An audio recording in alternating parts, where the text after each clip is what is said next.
Hello guys, welcome back to a new video, and in this video I'm going to cover how to multiply fractions using cancellation. And cancellation is a way to simplify fractions before we multiply. This gives us smaller and easier number to work with.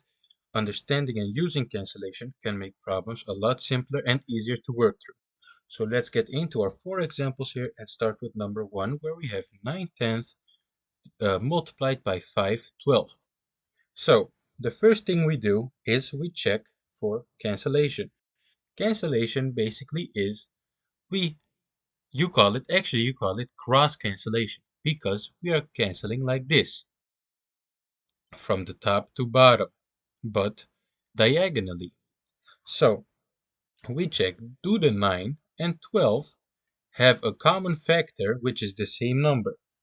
So 9 and 12 both have a common fraction of Yeah, common fraction. Oh no, factor. My bad, guys.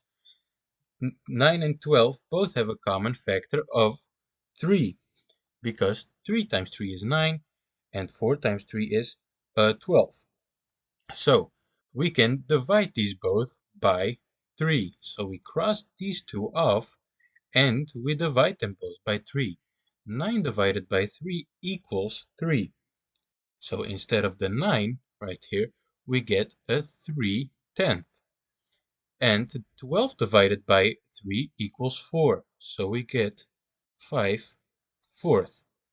Now, as you guys can see, we have a very simple set of numbers right here instead of 9, 5, 10, and 12.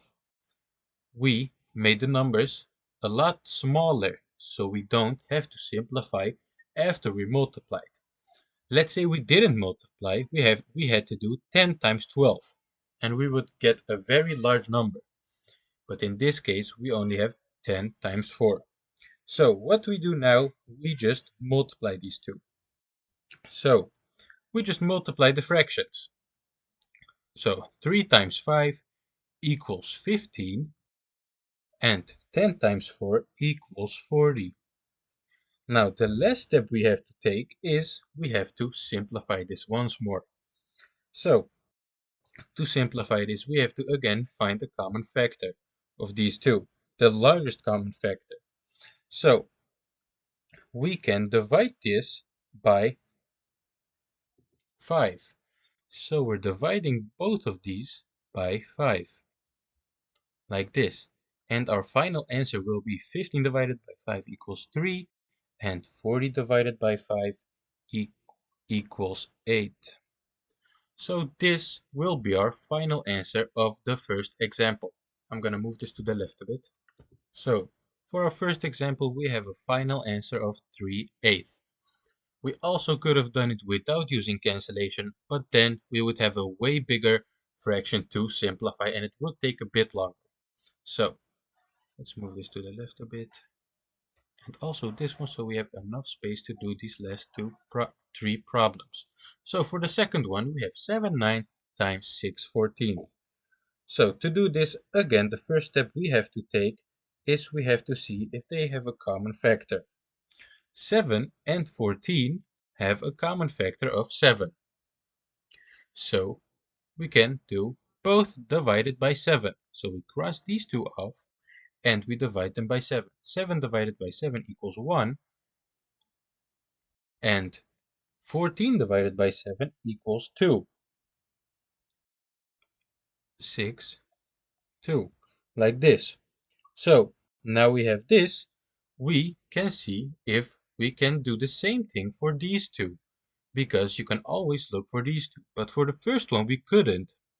So now let's see if we have a common factor for these two, so we can make it a lot more easier for us.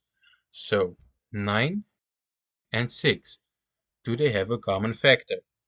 9 and 6 have a common factor of 3. So we're dividing these two by 3. So 7 divided by 7 equals 1, and 9 divided by 3 equals 3. Now 6 divided by 3 equals 2, and 14 divided by 7 equals 2 also. So now, as you guys can see, we have a very simple multiplication. 1 times 2 equals 2, and 3 times 2 equals 6. Now, for the last step, we're gonna simplify our fraction, which we can do by dividing it by 2. 2 divided by 2 equals 1, and 6 divided by 2 equals 3. So our final answer, our final simplified answer, will be 1/3. So I'm going to move this away a bit, and then we're going to go to the third example. So for our third example, we have 5/8 times 16/15. So to do this, again, we're going to look for any common factors of 5 and 15 and 8 and 16. We're going to start by 8 and 16 this time. 8 and 16 have a common factor of 8. 8 divided by 8 equals 1, and 16 divided by 8 equals 2. So now we have this. Now we're going to go to the 5 and the 15. 5 and 15 have a common factor of 5. So 5 divided by 5 equals 1, and 15 divided by 5 equals 3. So this will be our factors now after we did the cross cancellation. So now we can just start multiplying these. 1 times 2 equals 2, and 1 times 3 equals 3. Now we can't simplify this fraction because it's already in its simplest form, so this will be our final answer to the third example. Now let's go to the fourth example. For the fourth example, we have one mixed number. Now, this is going to take one more step we are used to. So, to do this, we have to turn the mixed number into an improper fraction. To do this, we multiply the whole number by the denominator and then add the numerator. So 2 times 2 equals 4, plus 1 equals 5. And the denominator stays the same, so we have 5, 2. So 5, 2 times 6 fifth. This will be our fraction we're going to work with. So now we're gonna start cross cancellation. So we're gonna see, do these two have any common factors? Yes, they have both have a common factor of 5. So we're gonna divide these both by 5.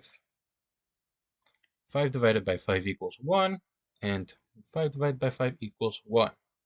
Now for these two, can we find a common factor for 2 and 6?